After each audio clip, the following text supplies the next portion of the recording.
बहन जी लोग के आवाज में सुने के मिलल है। लेकिन हम चाहब कि आप लोग के खुद समझ में आओ का नहीं हो का पुरान हो। कौनो में हरारू अपने मर्दे से रिसियाई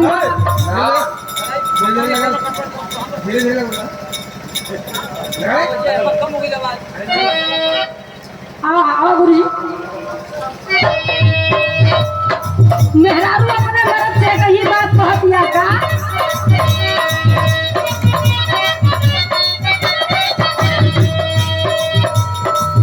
मुझे कोर्ट के सपोर्ट नहीं चाहिए पिया, मुझे कोर्ट के सपोर्ट नहीं चाहिए।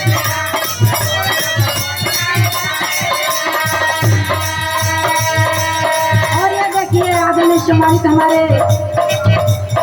गुरुजी जॉब की ओर से सागर हमको कोर्ट के सपोर्ट नहीं चाहिए पिया,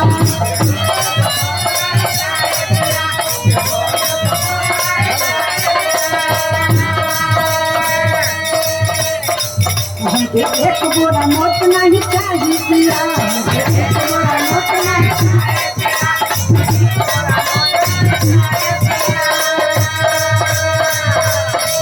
मुझे कोर्ट के सपोर्ट नहीं चाहिए पिया, हमको एक बोरा नोट नहीं चाहिए पिया।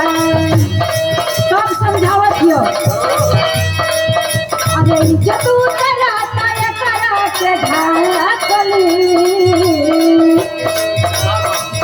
अरे इज्जत उतरा ताया करा के ढाकली, अरे ढाकली तो बहुत ही अरे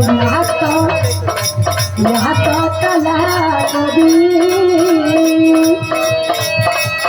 यहाँ तो तलाक दी, ना तो पूरा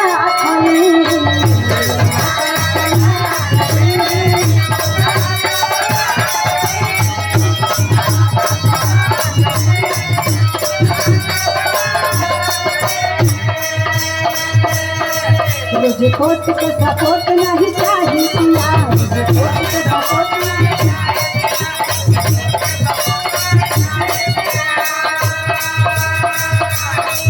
हमको एक बोरा नोट नहीं चाहिए पिया, हमको एक बोरा नोट नहीं चाहिए।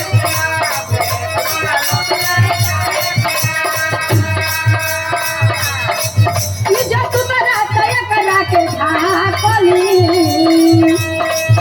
और ढाकली यहाँ तो तू राखला, और यहाँ तो तू